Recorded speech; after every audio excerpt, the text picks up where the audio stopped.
अलंकापुरी पुण्यभूमी पवित्र, तिथे नांदतो ज्ञानराजा सुपात्र. तया आठवीता महापुण्य राशी, नमस्कार माझा श्री ज्ञानेश्वरांची. आता आजचा विषयच खूप छान आहे. मला जेव्हा सुषमानी सांगितलं तेव्हा मला पहिले असं वाटलं तर मला परांजपे यांनी बोलवलं, पण मला आज कळलं की पटवर्धरांनी बोलवलं, कारण त्यांनी पट दिलं आणि तुमच्यासारखं धन दिलं, म्हणून आजच्या कार्यक्रमाला मला पटवर्धनांनी बोलवलं असं मला वाटतं. तर अशा सुषमा आणि मी, आता सुषमानी सांगितलं की आम्ही कॉलेजपासून बरोबर.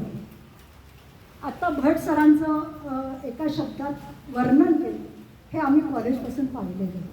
आम्हाला कधीही मदत लागली म्हणजे BYKचे विद्यार्थी HPTच्या भट सरांना जाऊन भेटतात आणि भट सर त्यांचं काम करतात. इतकं सुंदर वातावरण आमचं होतं. आम्ही ना मैत्रिणी म्हणायला होतो, पण आमचे घरं एकच होते. कधी आम्ही सुषमाच्या घरात जाऊन किचनपर्यंत पोहोचू हे तिला कळणार नाही आणि कधी ती माझ्या घरात जाऊन किचनपर्यंत पोहोचेल हे मला कळणार नाही.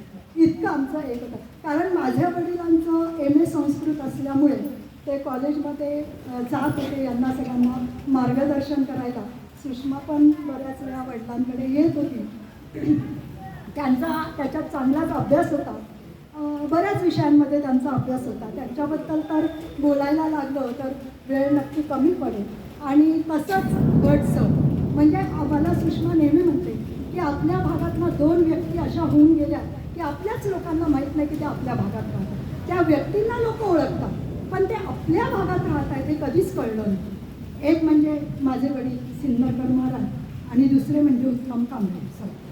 ह्या 2 व्यक्ती आपल्या भागात राहतात हे आपल्याला माहिती नाही. उत्तम कांबळे सरांचा पण मी विशेष उल्लेख असा करेन, साहित्यिक वगैरे असले तरी ते सकाळचे संपादक पण होते आणि त्यांच्या जवळ जर बसलो तर 5 मिनिटात आपल्याला काय ज्ञान आहे याची आपल्याला जाणीव होती. 5च मिनिटं फक्त त्यांच्याबरोबर बसायचं, जसं माझ्या वडिलांचं होतं, भट सरांचं आहे. हे सगळे लोक म्हणजे पहिले जे लोक आहेत ना त्यांच्याबद्दल खूप अभ्यासमय बोलता येतं. त्यातून आम्ही तयार झालेल्या मुली, आम्ही सगळ्या बरोबरच्या. मुद्दाम मी पहिले थोडंसं विवेचन आमचं करते आणि मग माझ्या विषयाकडे वळते. त्यातून आम्ही तयार झालेलं. आम्ही जेव्हा भेटायचं ना, आम्ही दंगा मस्ती करत नव्हतं असं काही नाही. आम्ही गप्पा गोष्टी कॉलेजमधल्या एखाद्याची छेड करणं सगळं करायचं.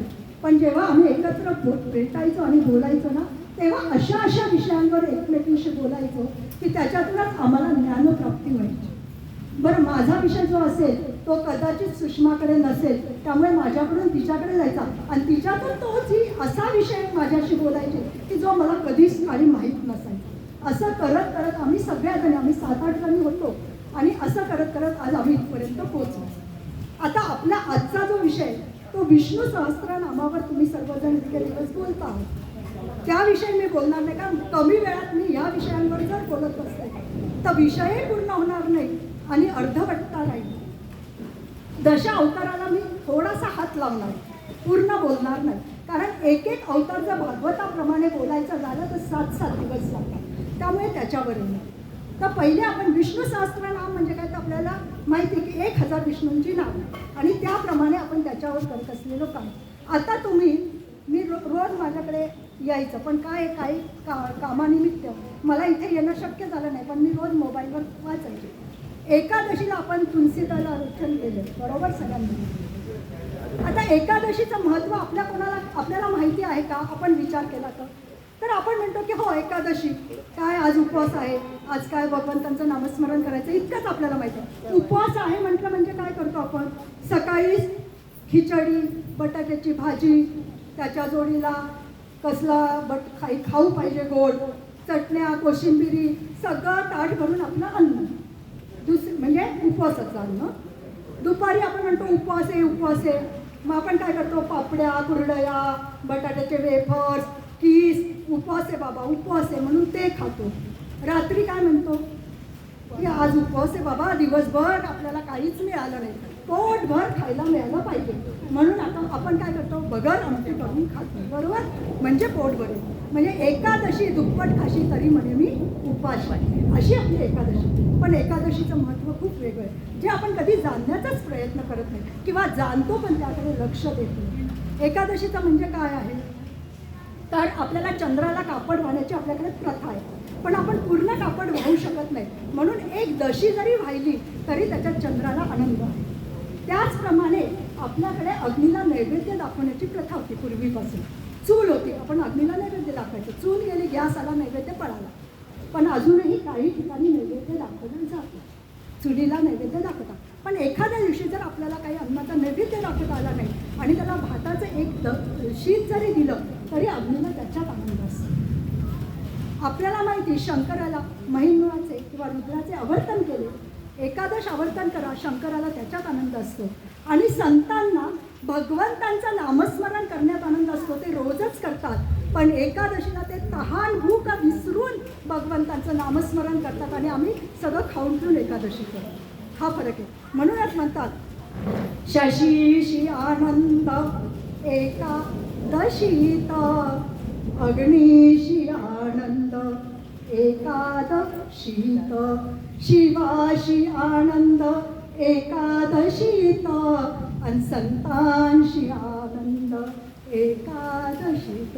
हे एकादशीचं महत्त्व आहे की आपण, आणि विज्ञान दृष्टीने सुद्धा एकादशीचं महत्त्व असं आहे की एक दिवस आपण पोटाला आराम दिला पाहिजे. आपल्या आरोग्यासाठी सुद्धा ते महत्त्वाचं आहे, पण नेमकं आपण तिथे चुकतो आणि त्याच दिवशी डबल खातो, हे आपलं असतं का. त्यामुळे एकादशी अशा पद्धतीने आपण केली पाहिजे. आता एकादशीचा विषय हा आपल्या याच्या तुलसी अर्चनामुळे आला लक्षात, परंतु हाच विषय पुढे जाताना आपल्या लक्षात येतो की आपण हे सगळं करताना ही जी एकादशी ही कुठे आली आहे, अधिकात. अधिक आपल्याला सगळं अधिक झालं पाहिजे. मग अधिक काय झालं पाहिजे, आपल्याला काय अधिक व्हावं असं वाटतं, तर आपल्याला वाटतं माझ्याकडे पैसा अधिक यावा, माझ्याकडे दुसऱ्यांपेक्षा चांगल्या साड्या अधिक याव्या, माझ्याकडे गाड्या अधिक याव्या. आजकाल आपली बदलली, रीत बदलली, पद्धत बदलली, आपल्याला अधिक अधिक. पण आपल्याला कधी असं वाटतं का मला इतरांपेक्षा मनःशांती अधिक मिळावी, मला इतरांपेक्षा सुख अधिक. सुख कशात आहे, आपण सुख कशात मानतो ते लक्षात घेतलं पाहिजे. आपण सुख कशात मानतो, तर आपण आम्ही एक कथा नेहमी सांगते, ती आत्ता पण सांगते, की आपल्याला ना काय पाहायचं आहे त्याच्याकडेच आपलं लक्ष नसतं. आपण अधिक सुख कशात मानलं पाहिजे. एक माणूस रस्त्याने चाललेला असतो, त्याच्यात सूट बूट घालून तो चाललेला असतो, आणि त्याच्या मागे दुसरा माणूस असतो, तो म्हणतो अरे काय सुंदर सूट आहे, काय बूट आहे, मला बघा साधी चप्पल आहे, साध्या ड्रेस आहे, याच्यासारखं सुख मला कधी मिळेल. म्हणून तो देवाला नाही ते बोलत असतो आणि स्वतःचा आनंद त्या सुखात पाहत असतो.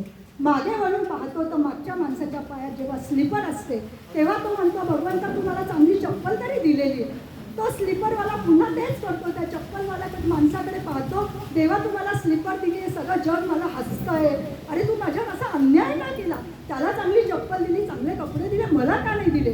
तो जेव्हा मागे वळून पाहतो तेव्हा त्या माणसाच्या पायात चप्पल पण नसते, तेव्हा तो म्हणतो कमीत कमी उन्हातानापासून वाचण्यासाठी मला चप्पल तर मिळाली, पाण्या पावसात जाण्यासाठी.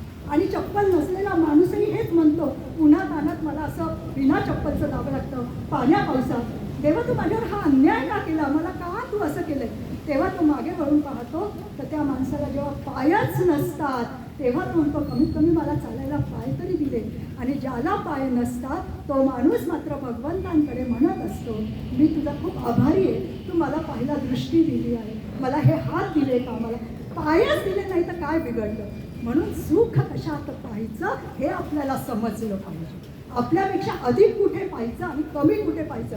आता हे सांगितल्यावर मला शाळेचे विद्यार्थी म्हणतात बरोबर आहे, आम्ही 5वा नंबर आला तरी आमच्या आईवडील ओरडतात पहिला का नाही आला, माझ्या मागे 50 मुलं ते नाही पाहत म्हणतात. अरे तिथे नाही पाहायचं, तिथे मी पहिला कसा जाईल हे पाहायचं. कुठे पुढे जायचं आणि कुठे मागे पाहायचं हे ज्याला समजतं तो जीवनाचा यशस्वी होतो. आणि हेच आपल्याला अधिक महिन्यातून अधिक केलं पाहिजे. आपल्याला अधिक महिन्यात काय मिळवलं पाहिजे, तर हेच अधिक मिळवलं पाहिजे. ह्याच गोष्टी आपण आत्मसात केल्या पाहिजे. म्हणून हे करण्यासाठीच आपल्याला कोणत्या मार्गाने जायचं आहे, तर आपल्याला संतांच्या मार्गाने जायचं. मग संतांच्या मार्गाने जायचं म्हणजे काय, आपल्याला आपण खूप भाग्यवान आहोत. का भाग्यवान आहोत, तर आपण भारत देशात जन्माला आलो. भारत देशात म्हणजे इतर परदेशाची संस्कृती पाहिल्यानंतर आपण खूप सुखी आहोत की आपण भारतात आहोत. त्यापेक्षाही आपण अधिक सुखी आहोत आपण महाराष्ट्रात आहोत. आणि त्यापेक्षाही आपण अधिक सुखी आहोत आपण नाशिकला आहे. बघा तुम्ही नाशिकचं सगळं पहा इतिहास. आजही सगळे लोक म्हणतात नाशिकमध्ये यावं, निवृत्त झालं की आपण नाशिकमध्ये जाऊ. नाशिकसारखं वातावरण नाही. आणि मी प्रत्येक वेळेस सांगते माझ्या कीर्तन प्रवचनातून की नाशिकचं वैशिष्ट्य पहा. जेव्हा जेव्हा सांगतात की आता पाण्याची कपात होणार, पाणी थोडंसंच राहणार, उद्यापासून पाण्याची कपात, लगेच वरतून पर्जन्यवृष्टी होते आणि पाण्याची कपात थांबते. नाशिकला पाण्याची कपात शक्यतो पाहायला मिळत नाही. शक्यतो शब्द वापरला मी. नगरसेविका म्हणजे आहेच माझे इथे, त्या म्हणतीलच आपल्याला सांगतीलच की मी बोलते ते त्यात काहीतरी सत्यता आहे. तर आपल्याला शक्यतो कपात पाहायला मिळत नाही. बाकीच्या गावांमध्ये पाण्याचे फार हाल आहेत. त्या मानाने आपण नाशिककडे खरंच सगळ्या अर्थाने उन्हाचे सुद्धा खूप हाल आहे. आपल्यालाही हाल व्हायला लागले पण तरी अजून नाशिकला थंडावा आहे. हे आपलं भाग्य आहे. तर हे असं म्हणून आपल्याला हे सगळं अधिक, मग हे अधिक पाहण्यासाठी आपल्याला कुठे तर संतांच्या मार्गाने जायला पाहिजे. वानोत निंदोत सुनीती म्हणत चळ असो वा कमला गृहात हो मृत्यू आजची घड युगांती सन्मार्ग टाकून भले न जाती. म्हणजे काय तर कोणी स्तुती करा किंवा निंदा करा, कोणी चाळीत राहो किंवा महालात राहो, मृत्यू आज येवो वा कालांतराने येवो, जे चांगले लोक असतात, जे संत लोक असतात ते आपला सन्मार्ग कधीच सोडत नाही. ते आपला चांगला मार्ग कधीच सोडत नाही. म्हणून आपल्याला सुद्धा चांगला मार्ग न सोडण्यासाठी हे आपले व्रतवैकल्य दिलेले आहे बघा. आणि म्हणून आपण संतांच्या मार्गाने जायचं असतं. म्हणजे कसं की एक रेष मारलेली आहे आणि सांगितलं की ह्या रेषेला हात लावायचा नाही आणि ही रेष छोटी करायची. माझ्यासारखा अज्ञानी माणूस का नाही, कोण झंझटीत पडतंय, हात लावायचं नाही, पुसायचं नाही, छोटी, कोण डोकं लावायला रिकाम आहे. पण माझ्यापेक्षा हुशार पंडित लोक काय करतात, पहिले ती रेष पुसायला जातात. मग त्यांच्या लक्षात येतं हात लावायचा नाही. मग ते ह्याला विचार त्याला विचार, लहान मोठं काहीच पाहत नाही, सगळ्यांना विचारतात की ही रेष छोटी कशी करायची, हात न लावतात. पुस्तकं वाचतात पण जेव्हा उत्तर मिळत नाही तेव्हा नाद सोडतात. म्हणजे अज्ञानी लोक विचारच करत नाही. ज्ञानी लोक असतात ते कमीत कमी विचार करण्याचा प्रयत्न, मार्ग शोधत असतात. पण संत लोक असतात ते काय करतात, त्याच्या शेजारी आपली मोठी रेष आखतात, ज्यानेकरून ही रेष छोटी रेष. म्हणजे दुसऱ्यांचे विचार खंडित न करता स्वतःचे विचार मंडित करतात, त्यांना संत म्हणतात. आणि म्हणून त्या संतांच्या मार्गानेच आपल्याला जायचं असतं. म्हणून संत जो मार्ग देतात त्या मार्गाने जातो. म्हणून संतांची या वाट चालू आता, मग भय चिंता नाही. मग भय नाही, चिंता नाही, काहीच नाही. मग आपलं सगळं अधिकच होणार. जर आपण संतांचा मार्ग अवलंब करायला लागलो तर नक्कीच आपलं सगळं अधिक होणार. मग अधिक होणार म्हणजे आपल्याला अधिक मिळणार. मग आपण अधिक मिळण्यासाठी प्रयत्न केला पाहिजे. मग याचा विचार मांडताना असं लक्षात येतं, जेव्हा मी दशावताराचा विचार करते तेव्हा माझ्या लक्षात येतं का तर दशावतार मी तुम्हाला बघा म्हटलं, मी जर दशावतार सगळा सांगायला लागले तर मला वाटतं 10 दिवस 20 दिवस मला इथे थांबावं लागेल आणि तुम्हाला इथेच थांबावं लागेल, तरी ते संपणार नाही. तर मग दशावतार म्हणताना मी काय म्हणते की पहिला अवतार काय, माझ्याकडे पुस्तक आहे माझ्या आजोबांचं वडिलांचं, खूप सुंदर आहे. त्याच्यात सगळ्या अवतारांची सगळी माहिती आहे. त्याचे मी 10 पर्यंतचे जे श्लोक आहे ते म्हणून टाकले. निर्गुण रूप जय जय राम, सगुण रूप जय जय राम, मत्स्य रूप जय जय राम, कूर्म रूप जय जय राम, वराह रूप जय जय राम, नरहरि रूप जय जय राम, वामन रूप जय जय राम, भार्गव रूप जय जय राम, रघुपती रूप जय जय राम, रामकृष्ण रूप जय जय राम, बौद्ध रूप जय जय. इथे फार मजा आहे बौद्ध रूपात, सांगते मी तुम्हाला. बौद्ध रूप जय जय राम, कलंकी रूप जय जय राम. झाले 10 अवतार झाले. तर हे 10 अवतार आहे. आणि हे माझे आजोबा पूर्वरंग झाला की हे पूर्ण जेवढे 108 24 जे होते नाव ते सगळे स्वतः घेत आणि सगळ्यांकडनं म्हणवून घेत. हे काय म्हणवून घेतलं पाहिजे. आपण दुसऱ्यांकडनं भगवंतांचं नामस्मरण करून घेतो. ते केलं तर आपल्याला आणि करणाऱ्याला दोघांनाही मोक्ष प्राप्ती. पहा खूप छान आहे आपला अध्यात्म, खूप सुंदर आहे. पण त्याकडे न वळता आपण दुसरीकडे वळतो. आता इथे आलेले सगळे लोक खूप छान आहेत. तुम्हाला मी सांगते, तुम्हाला सगळ्यांची मोक्षप्राप्ती निश्चित आहे.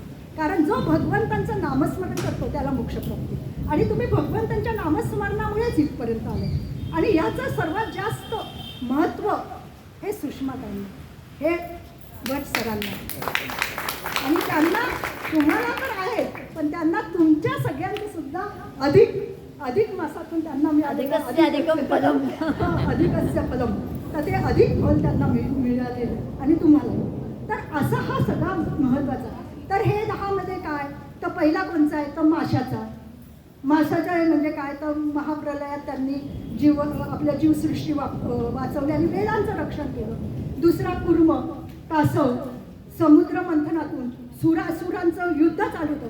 सुरासुरांचे युद्ध झाले, नवल घडले रणी, परीसा अजब ही कहाणी, परीसा अजब ही कहाणी. सुरासुरांचं म्हणजे सूर आणि असुर, सूर म्हणजे ईश्वर आणि असुर म्हणजे राक्षस, त्यांचं युद्ध होतं. आणि त्या समुद्र मंथनातून मंदारचल पर्वत हा त्याच्यावर सर्वांचं लक्ष होतं. जो मंदार पर्वत आता इथे कुठे सांगा बरं, बिहारमध्ये, लक्षात ठेवा, आता बिहारमध्ये त्या पर्वतासाठी युद्ध. आणि तेव्हा तो पर्वत विष्णूंनी कासवाचं रूप घेऊन पाठीवर घेतला. असे ते दुसरा हा जो आहे तो आपला विषय. तिसरा आता आपण पहिला कोणचा पाहिला, मत्स्य. दुसरा कूर्म, हां कासव. आता तिसरा वराह म्हणजे रानडुक्कर. हां, तेव्हा त्यांनी कोणाचा केला सांगा बरं. तुम्ही सगळे आता एवढा अभ्यास केलेला आहे, सांगा तिसरा. हुशार आहे, मला माहितीच होतं. मी मुद्दामून कीर्तनात लोकांना प्रश्न विचारते आणि खूप ठिकाणी उत्तरं मिळत नाही. मी सांगते बरं काय का, पण जिथे उत्तरं मिळतात ना तिथे जाण्यात मजा येते. कारण कसं आहे, जेव्हा आपण आपला अभ्यास सांगतो तेव्हा दुसऱ्यांकडून आपलाही अभ्यास होत असतो. सांगणारा हा अभ्यास करतच असतो, पण ऐकणारा जेव्हा अभ्यास असतो तेव्हा सांगणाऱ्याचा अभ्यास अधिक वाढतो. लक्षात ठेवा, ज्ञान दिल्याने ज्ञान वाढते, हे लक्षात. म्हणून ज्ञान द्यायचे असते, आणि ते कधी द्यायचं, अधिकात अधिक होतो. इतर वेळेस तर द्यायचंच असतं, पण अधिकात आपण जे देतो ते अधिक असतं. तो मासोत्तम, पुरुषोत्तम मास, त्याचं अजून एक नाव आहे, त्याच्याबद्दल मी तुमच्याशी नंतर बोलणार होते. पण हा पुरुषोत्तम. आता मग झालं रानडुक्करचा, आता तुम्हीच सांगितलं. पुढचा वराह झाला, पुढचा वामनांनी काय केलं, तुम्ही मध्ये एक सोडला, मला वाटलं सोडला एक नरसिंह होता. आपण म्हटलं ना, काय म्हटलं पहिलेच, काय म्हटलं, मत्स्य रूप जय जय राम, कूर्म रूप जय जय राम, वराह रूप जय जय राम, नरहरी सोडला. म्हणून मी प्रश्न विचारत असते की आपण, पण मला माहिती तुम्ही का सोडला. तुमचं लक्ष सगळं एकरूप झालेलं आहे म्हणून सुटला तुमच्याकडे. जेव्हा लक्ष नसतं तेव्हा सुटू शकतं, आणि जेव्हा लक्ष एकरूप असतं तेव्हाही सुटू शकतं. आणि हाच विषय आज झाला की नरहरी तुमच्याकडून सुटला. नरहरी म्हणजे नर, आणि अर्धा नर अर्धा सिंह, प्रल्हादासाठी धावून आलेले आपल्याला माहितीच आहे. आणि हिरण्यकश्यपूचा तिथे वध झाला हे पण आपल्याला माहिती. त्याच्या पुढे वामन म्हणजे काय, तर बटू. वामन छोट्या वामनाचं छोटं रूप घेऊन भगवंत आले होते. हां, आणि भगवंतांनी कोणाचा माहिती, बली. मग त्यांनी आणि काय मागितलं वामनांनी, 3 पावलं जागा. बघा काय मागायचं हे समजलं पाहिजे. अनुसूयाने काय मागितलं होतं, अनुसूयाने भगवंतच मागितलं. तुम्हाला मला विचारलं, आपण काय म्हणू, गाडी द्या, साडी द्या, गाडी द्या, 3 गोष्टी माग. पण काय मागायचं हे कळलं पाहिजे. वर मिळालं तर मागता तर आला पाहिजे. अनुसूयाने 3 मागितले, 3ही देव द्या. भगवंतच मिळाल्यावर सगळं मिळणार आहे ना, मग बाकीचं कशाला मागायचं. आणि मग तसंच यांनी 3 पावलं जागा म्हणजे कोणची, 1 पाऊल पाताळात, दुसरं पृथ्वीवर, तिसरं स्वर्गात. पूर्ण ब्रह्मांडच मागून घेतलं एका वरात. हे मागता आलं पाहिजे. बटू वामन होऊनी, लुटू येत असे बलीची आयागा. आणि पुटू वाक्य बदली, मागितली 3 पावले जागा. 3 पावले जागा मागितली. एवढं हे असं आपल्याला मागता आलं पाहिजे. म्हणजे याच्यातून आपण काय शिकलो पाहिजे, आपण हे सगळं शिकता आपल्या जीवनात आपण कसं जगलो पाहिजे हे शिकायचं. हेच अध्यात्म आपलं महत्त्वाचं आहे. आपल्याला जीवन किती वर्ष आहे? कोणाचं 50 आहे, कोणाचं 60 आहे, कोणाचं 70 आहे, कोणाचं 80, कोणाचं 100, कोणाचं 110. किती जगून जगणार आहे माणूस? पण गेल्यानंतर हे सगळं इथे सोडून जाणार आहे. मग घेऊन काय जाणार आहे? बरोबर घेऊन जाताना तो फक्त त्याचे कर्म घेऊन जाणार आहे. म्हणून कर्मयोग हा सर्वात श्रेष्ठ योग. भगवंतांनी अर्जुनाला काही कळत नव्हतं का? बघा हा, अर्जुन युद्ध सोडून चाललं होते, अर्जुनांना काही कळत नव्हतं असं आहे का? मग का? मग भगवंतांना अर्जुनाला का सांगावं लागलं? अर्जुनाला सांगावं लागलं, भगवान अर्जुनाचा सारथी होता आणि अर्जुनाला सांगावं लागलं कारण अर्जुनाला सांगण्याची गरजच नव्हती, पण तुमच्या आमच्या सामान्यांना कळावं म्हणून अर्जुन हे एक प्रकारचं पात्र त्यांनी सांगितलेलं आहे आणि त्यांना भगवद्गीता सांगण्यासाठी तुम्हाला आम्हाला कळावी म्हणून त्यांनी सांगितलेली. मग त्याच्यात कर्मयोग जर श्रेष्ठ आहे, कारण बाकीचे योग करा नाही तर नका करू, पण कर्मयोग रोज प्रत्येकाला करावा लागतो. मी जर म्हटलं मी दात घासणार नाही, चालेल का? 2 दिवस ठीक आहे, तिसऱ्या दिवशी माझ्या शेजारी कोणी येऊन बसणार नाही, बरोबर आहे ना? कर्म आहे, करावंच लागतं. म्हणून मग कर्मयोग श्रेष्ठ आहे. म्हणून नियतं कुरु कर्मत्व कर्म ज्याएव कर्म नाम. जे नित्य कर्म आहे ते केलंच पाहिजे आणि ते केलं तरच त्याच्यात यश आहे. मग आपल्या जीवनात ते यश आहे. म्हणून काय मिळवायचं हे आपण शिकलो पाहिजे. त्याच्यानंतर आता वामन, मी इकडचा विषय नाही सोडणार, मी आहे इकडे आहे बरं का. हां, आता वामन झाला, आता पुढचा भार्गव, परशुरामाचा परशु घेऊन आले होते. क्षत्रिय राजांनी खूप गाजवलेला होता सगळा अहंकार स्वतःचा आणि लोकांना त्रास देत होते. म्हणून परशुरामांनी जन्मधून परशु घेऊन विष्णूंनी परशुरामांच्या जन्मात आलेले तो परशुराम. पुढचा रघुपती, तो तर सगळ्यांनाच माहिती, श्रीराम. रावणांसाठी रावण पण हुशार होते, ज्ञानी होते, पण रावण अहंकाराने गेले. बघा, हे सगळे लोक हुशार होते, ज्ञानी होते, त्यामुळे हुशार ज्ञानी असावं पण अहंकारी नसावं. अहंकार आला की सगळं संपलं. ज्याच्या जीवनात अहंकार आला त्याचं सगळं संपलं. म्हणून अहंकार नसावा माणसाकडे. माणसाकडे काय असावं हे आपण समजलं पाहिजे. आपल्याकडे शांतता असावी, संयम असावा. हीच समृद्धी आपली. आपली समृद्धी काय आहे हे आपल्याला समजलं पाहिजे. ही समृद्धी आपली आणि तीच आपण अंगीकारली पाहिजे. आणि म्हणून राम, मग नंतर रामकृष्ण, श्रीकृष्ण, भगवान श्रीकृष्ण 8वा अवतार श्रीकृष्ण. मग ते त्यांची तर माझ्या अवतार 8वा, जन्म मुलगा 8वा, सगळं 8वं, म्हणून त्यांना 8वा. म्हणून आपण त्यांना 8वा, त्याशिवाय आपल्या जीवनात काहीच नाही. हे महत्त्वाचं. आपण त्यांना आठवलं तरच आपलं जीवन सत्य चांगल्या मार्गाने जाऊ शकतं. म्हणून 8वा हे फार महत्त्वाचं आहे. आणि त्याच्यानंतर मी तुम्हाला सांगितलं, मग रामकृष्ण ही आले गेले त्यावेळी भारत आंबेंनी खूप सुंदर आपले 101 कवी छाडून गेले हो. साहित्यिक, कवी, संत सगळे आपल्याला शिकवून गेले. काय? रामकृष्ण ही आले गेले त्याविन जग का ओसची पडले, मग काय अटकले मज शिवाय जन पळभर म्हणाला. गेल्यावर पळभर हाय हाय म्हणतात. पूर्वी तरी 1 महिना 1 वर्ष, आता तर जाऊन आल्यानंतरच लोक विसरायला लागले. त्याला दिला अग्निडाग की इकडे माणूस विसरायला लागला. हे सगळं व्हायला लागलेलं.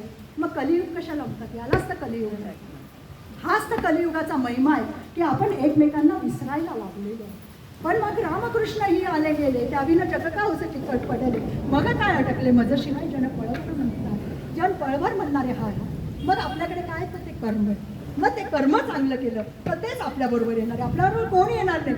ना आपले आईवडील येणार, ना आपण आईवडिलांबरोबर जाणार, ना आपले बहीण भाऊ येणार, ना आपले शेजारी पाजारी येणार. एकटे आले आहोत, एकटे जायचे आहोत. पण येताना आलोय, जाताना आपल्याबरोबर एक गोष्ट आहे ती आपले कर्म. ते मात्र आपल्याबरोबर आहे आणि ते कर्मच आपल्याला प्राप्ती, मोक्ष प्राप्ती मिळवून देईल. म्हणून ते कर्म चांगले केले पाहिजे. मग त्याच्यानंतरचा आहे तो बौद्ध. आता बौद्धाची वजह काय? गौतम बुद्ध बरोबर आणि शांतताप्रिय, अहिंसावादी, असं सगळं. तसं आपण सगळं असावं, अगदी बरोबर. पण गौतम बुद्धांचा अवतार म्हणून ज्यांच्याकडे पाहिलं जातं त्या भगवान विठ्ठलांचा हा 9वा काय गौतम, तो एक खरा. म्हणून म्हटलं इथे मजा. गौतम बुद्धांचं पण आहे, मान्य आहे. कारण सगळे आपले भक्त. हिंदू धर्मात आपण काय करतो? हा माझा, हा तुझा करून आपण एकमेकांकडे दुर्लक्ष करतो. बौद्ध माझे, ज्ञानेश्वर अमक्यांचे, विठ्ठल तमक्यांचे नाही. हे सगळे आपले आहे. हिंदू धर्म आपला आहे. सनातन वैदिक हिंदू धर्म खरा तर हाच एक आहे. हिंदू धर्म धर्म म्हणजे हाच आहे, बाकीचे धर्मच नाही. फक्त एकच धर्म आहे, सनातन वैदिक हिंदू धर्म. बाकीचे धर्म नाहीत, हे लक्षात ठेवा. मग बाकीचे काय आहेत? तर बाकीचे हिंदू सनातन वैदिक हिंदू धर्माच्या शाखा आहेत. लक्षात घ्या, त्या शाखा आहेत. म्हणजे मुसलमान, ख्रिश्चन या सगळ्याच शाखा आहेत. पण ते लोक धर्म मानतायत की आम्ही धर्म म्हणतो. कारण कसं आहे, माझा हिंदू धर्म आहे जो दुसऱ्या धर्मावर आक्रमण कधीच करत नाही. माझ्या हिंदू धर्माचं वैशिष्ट्य, आता हे सांगताना मी सांगते, माझ्या वडिलांचे दादरला कार्यक्रम चालू होते. तिथे एक मुलगी होती, ग्रेसी नावाची ख्रिश्चन मुलगी. गणपतीचे चतुर्थी वगैरे करायची, सगळं करायची, कीर्तनाला यायची. एक दिवस तिने वडिलांना विचारलं, म्हणे महाराज तुम्ही एवढा हिंदू धर्माचा प्रचार करतात, मग तुम्ही ख्रिश्चनांना हिंदू का करून घेत नाही? तुम्ही मुसलमानांना हिंदू का करून घेत नाही? तुम्ही दुसऱ्या धर्माच्या लोकांना हिंदू धर्मात का आणत नाही? वडिलांनी सांगितलं, माझा धर्म मला अशी शिकवण देत नाही की दुसऱ्या धर्मांवर आक्रमण करावं. मला माझा धर्म ही शिकवण देत नाही. आणि हीच शिकवण आहे आमची की आम्ही दुसऱ्या धर्मांवर कधीच आक्रमण करत नाही. पण आमच्या धर्मावर जर आक्रमण केलं तर आम्ही शांत बसत नाही. एवढं पण आम्ही म्हणूनच लव जिहादासाठी आपण सगळ्यांनी लढलं पाहिजे. लव जिहाद हा महत्त्वाचा विषय आणि त्याच्यासाठी आपण एकरूप झालो पाहिजे. आपल्या मुलींना पळवून नेलं जातं, फसवून नेलं जातं. ह्या विषयाला आपण हात घातला पाहिजे. म्हणून माझा हिंदू धर्म दुसऱ्या धर्मांवर आक्रमण करत नाही, पण माझ्यावर आक्रमण केलं तर तो शांत बसत नाही. आम्हाला ही शिकवण आहे, ती आम्ही पाळणार आहोत. मग असं करताना जेव्हा आम्ही, मग तिने विचारलं वडिलांना, मग पण जर एखाद्याला तुमच्या धर्मात यायचं असेल तर? मग वडील म्हणे आम्ही आनंदाने त्यांना घेतो आमच्या. मग म्हणे मला तुमच्या धर्मात यायचं. मग मुंबईत सर्व विश्व हिंदू परिषद, राष्ट्रीय स्वयंसेवक संघ, ब्राह्मण, जे हिंदू धर्माला सपोर्ट करतात ते सगळे, पक्षपात नाही, जो माझा हिंदू आहे ते सगळे एकत्र आले आणि तिला, ग्रेसीला आपल्या धर्मात घेतलं. मग आता तिच्या आईवडिलांनी तिला सोडलं, तिने हिंदू धर्म स्वीकारला म्हणून.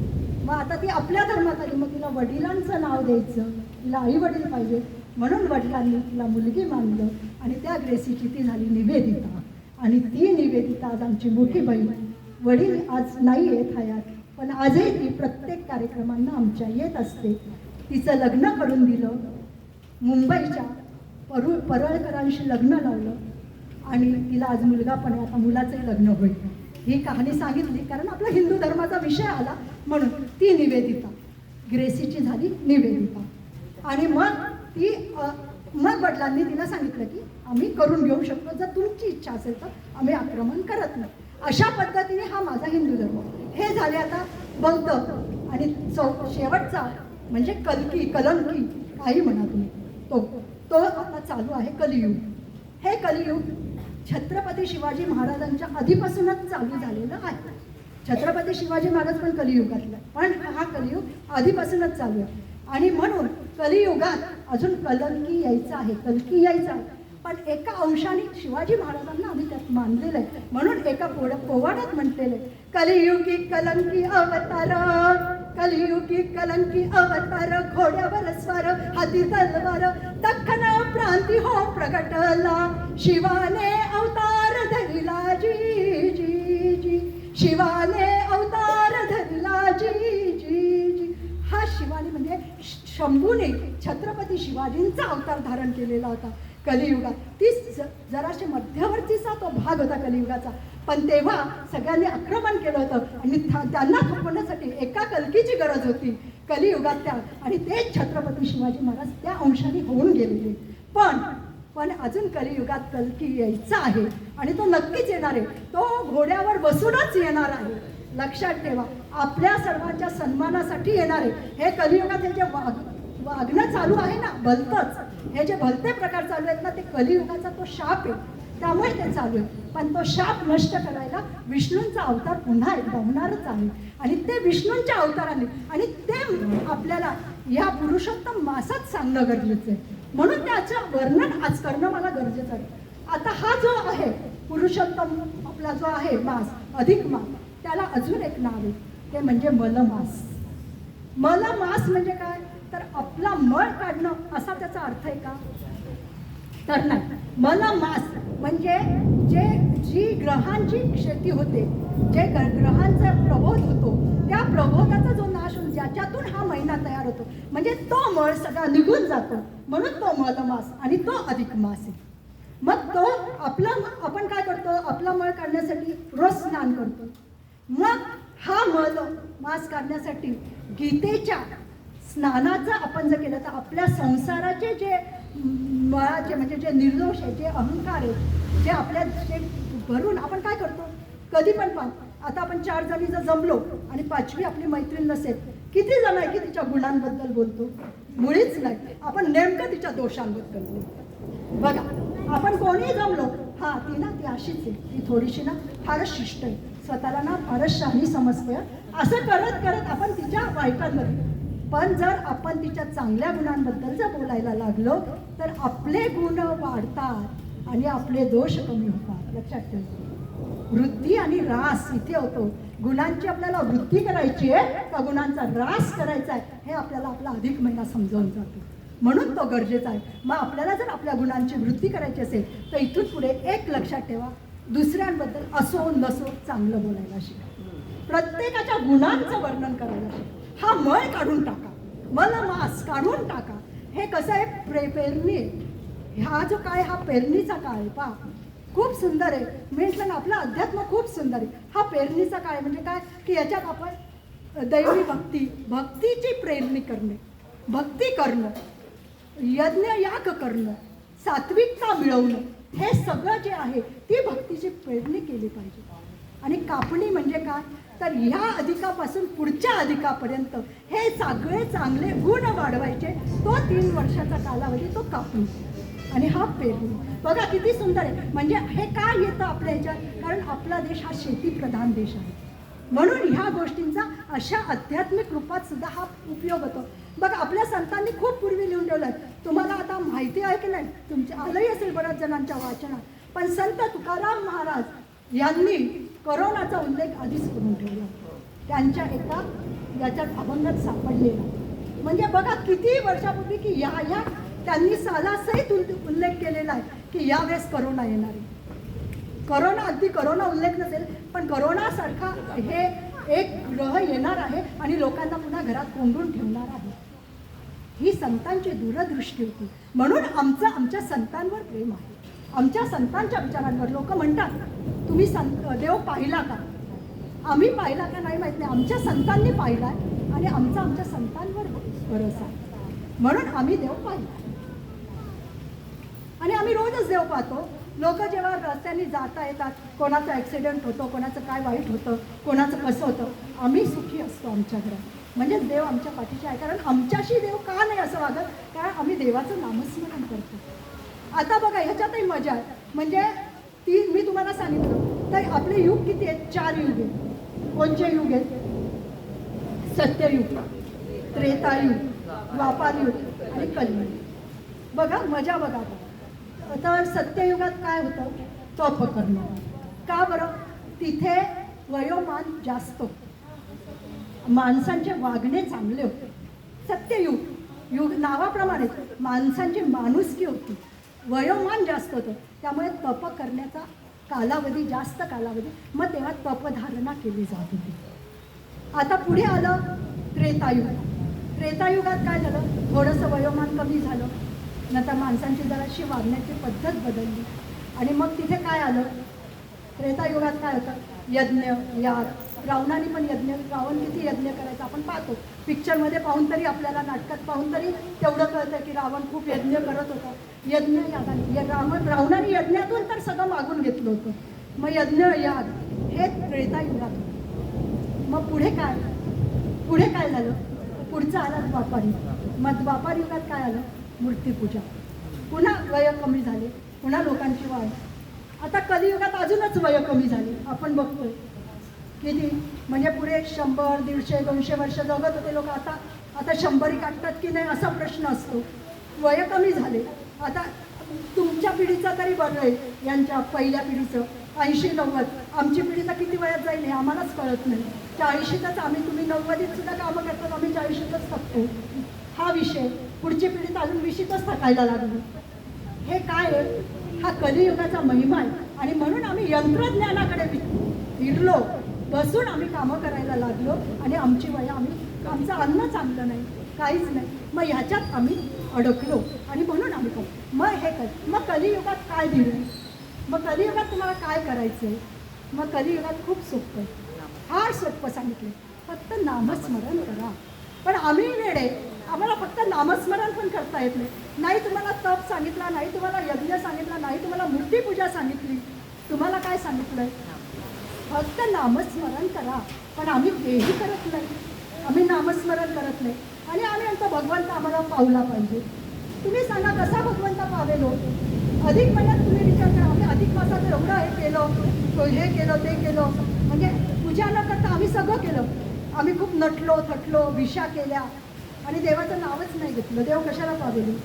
पण जेव्हा अधिक मासात आम्ही येऊन विष्णू याग केला, आम्ही विष्णू सहस्त्रनामाचं पठण केलं, आम्ही हे केलं, सुरुवात तर केली.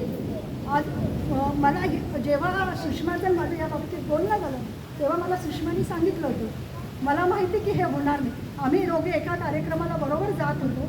तिथे आमच्याचसारखी एक मैत्रीण आमची, तिच्या पुस्तकाचं प्रकाशन होतं आणि तिथे आम्ही दोघी, आणि त्या पुस्तकाचं प्रकाशनाचं वैशिष्ट्य असं आहे की तिने पुस्तक लिहिलं लहान मुलांवर, त्याचं इंग्रजी, हिंदी आणि संस्कृत अनुवादन केलं आणि ते अनुवादन सुषमा ताईंनी केलं.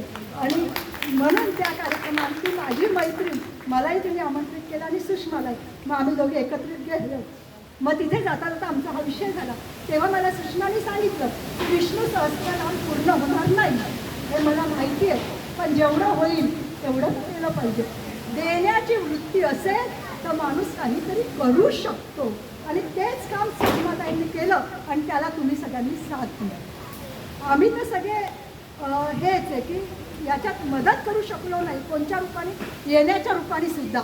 कारण आता काय, माझं पण कार्यक्रम हे असतात, त्यामुळे मला इच्छा असूनही येता येत नाही. आतासुद्धा मला आत्ता थोडा वेळापूर्वी इथे येण्याआधी फोन आला, बरं इतकी महत्त्वाची मीटिंग आहे, त्या मीटिंगला मला आमंत्रित केलेलं आहे. ती आहे कुंभमेळ्याची मीटिंग.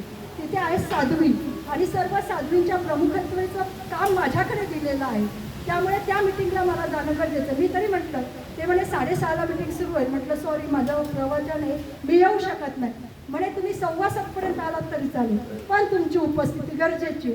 म्हटलं ठीक आहे. म्हणून मी हिला म्हटलं आता मला बोलू दे, कारण मला तिथेही जाणं गरजेचं आहे. मग म्हणून मी तुम्हाला मग आता हे नामस्मरण सांगितलं.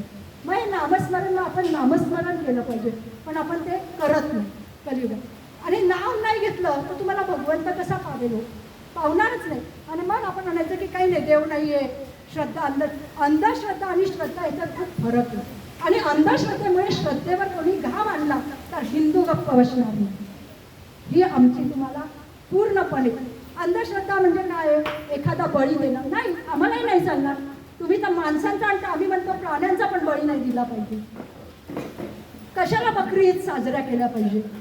त्या बकरीचा जीव नाही जात, मग ती अंधश्रद्धा नाही का? हा प्रश्न जर विचारला तर मग तुम्हाला, मग आमची श्रद्धा काय? आम्ही देवाला फक्त नमस्कार करतो, त्यांचे श्लोक म्हणतो, त्यांचं चांगलं आचरण करतो. मग आमच्या श्रद्धेला अंधश्रद्धा का म्हणतात? हा आमचा प्रश्न. आम्ही तर कोणाचे बळी देत नाही ना. मग श्रद्धा आणि अंधश्रद्धा याच्यात फरक आहे. मग अंधश्रद्धेकडे आम्ही तर कधीच वळत नाही, पण आम्ही आमच्या श्रद्धेला कधीही सोडणार नाही. आणि मग सोडणार नाहीत असे अनेक अधिक मास आम्ही पार पाडतो. आणि तुम्हाला अजून यातली मजा अशी आहे की अधिक मास हा 3 वर्षांनी एकदा येतो, पण 3 चौक 12, 4 पटीत जेव्हा अधिक मास येतो तेव्हा 12 वर्षांनी कोकळी व्रत येतो आणि 12च वर्षांनी सिंहस्थ येतो. आपण नाशिककर खूप भाग्यवान आहे की सिंहस्थ आपल्या तोंडावर आले. मला आता सिंहस्थाच्याच बैठकीला जायचं, तोंडावर आलेलं आहे. 31 ऑक्टोबरला ध्वजारोहण आहे आणि पुढे सगळ्या पर्वाने पुढच्या वर्षी 2 वर्ष जवळपास हा सिंहस्थ आहे. इतकं छान आहे आपलं सगळं. आणि मग हा सिंहस्थ आहे म्हणजे, पण जरी हा 12 वर्षांनी आणि कोकळी व्रत 12 वर्षांनी येतं, तरी ह्याचा आणि कोकळी व्रतचा कुठेही काही संबंध नाही. हे थोडे पुढे मागे होऊ शकता, होता. त्यामुळे उद्या असं म्हणू नका सिंहस्थ आला पण कोकळी व्रत आलं नाही. वैजुने काय सांगितलं कोण जाणे आम्हाला. तर तसं नाही आहे, यांचे बदल होतात, पण सिंहस्थही 12 वर्षांनी येतो आणि कोपयाव्रतही 12 वर्षांनी येतो, हे मात्र सत्य आहे. आणि आज आपण सिंहस्थाबद्दल जर बोललो नाही तर उपयोग काय? म्हणून मी आज मग अधिक आपल्याला हेच करायचं आहे, आपल्याला हाच मळ काढून टाकायचा आहे की आम्हाला सगळं एक आहे. भगवंतापुढे आम्ही नतमस्तक झालो पाहिजे. भगवंतांनी कधी दुजाभाव केला नाही. तुम्ही विष्णू सहस्त्रनाम जेव्हा वाचतात तेव्हा त्याच्या शंकराची, शिव, शर्व सगळी नावं आहेत. म्हणजे त्यांनीच तुम्हाला शिकवलंय काय? एकता दाखवा. आम्ही देव जर भेदभाव करत नाही तर तुम्ही कशाला आपापसात भेदभाव करता? तुम्ही पण भेदभाव करू नका, तुम्ही पण एकत्र राहा, एकजुटीने वागा, हेच शिकवलंय. मग आम्ही पण आमच्या सगळ्यांचं जर रक्त लाल आहे तर आम्ही जातीपातीत कशाला अडकलो? त्याच्यात कशाला? मग आम्ही जातीपातीत अडकलो की मग आम्हाला कुसुमाग्रजांना जन्म घेतला की त्यांना लिहावं लागतं. मग ते लिहून जातात काय? ते लिहितात, चित्पावन ब्राह्मणांपुरतंच राहिलो याचं दुःख टिळकांना होत होतं. तर शिवाजी महाराजांना वाईट वाटत होतं आपण राहिलो ते फक्त मराठ्यांचंच, माळ्यांचंच राहिलो म्हणून पुढे दुःखीत झाले होते. तर आंबेडकरांची खंत होती आपण उरलो ते फक्त दलितांपुरतंच. हे सर्व पाहून गांधीजी गैवरले, कंठ दाटून म्हणाले, अरे वेड्यांनो, दुःख कसले करत आहात? तुमच्या प्रत्येकाच्या पाठीमागे एक जात जमात आहे. माझ्या पाठीमागे काय? माझ्या पाठीमागे आहे फक्त सरकारी कचेऱ्याकडे भिंत. एवढं दुःख देण्यासाठी त्यांनी आपल्याला स्वातंत्र्य मिळवून दिलंय का एवढं दुःख आपण त्यांना स्वातंत्र्यानंतर दिलं पाहिजे? म्हणून आपण जातीपातीच्या, आपल्या हिंदू म्हणून एक झालो पाहिजे, जातीपातीच्या तोडलं पाहिजे. तर तो आपल्याला अधिक मास खऱ्या अर्थाने आपण एकत्र येऊन साजरा केला. आपण भगवंतांचं नामस्मरण केलंच पाहिजे, कारण नामस्मरण हे महत्त्वाचं आहे. आपला विषय नामस्मरण महत्त्वाचं आहे. मग ते आपण केलं पाहिजे आणि त्याच्यासाठी आपण पुढे आलो पाहिजे. मग नामस्मरण केलं नाही आणि भगवंतांना हातमध्ये भगवंत धावला नाही तर मग आपण भगवंतांना दोष देऊन चालणार नाही. एकदा वैकुंठात भगवान श्रीकृष्ण इकडून तिकडे एरझऱ्या घालत होते, चिंतेत होते.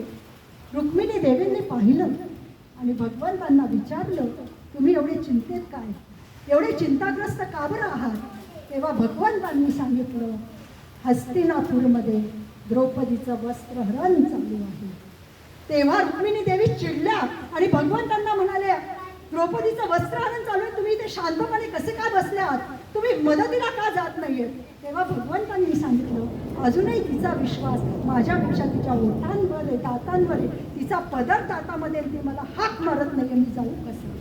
म्हणून आणि तेवढ्यात द्रौपदीचा पदर निसटतो आणि ती ये रे दामोदरा श्रीकृष्णा केशवा ये रे दामोदरा अशी हाक मारते. आणि तेव्हा श्रीकृष्ण जाऊन तिच्या मदतीला जातात आणि मग ते वस्त्र पुरवतात. हे सगळं आपल्याला माहितीच आहे की पुढे जाऊन ते वस्त्र पुरवतात. मला सांगायचा उद्देश एवढाच आहे, स्वतःच्या बहिणीसाठी ते जर नावास हाक मारल्याशिवाय गेले नाही तर तुमच्या आमच्यासाठी बिना हाकी येतील कसे? आणि म्हणूनच भगवंतांचं नामस्मरण करणं हे महत्त्वाचं आहे. ते दररोज करा, पण अधिकात ते अधिक पद्धतीने करा आणि नुसतं करू नका. इतरांनाही त्याचं महत्त्व सांगा, इतरांनाही आपल्यात सामावून घ्या आणि इतरांनाही त्यात बरोबर. आपला हिंदू धर्म आपल्याला वाढवायचा आहे, एक लक्षात ठेवा.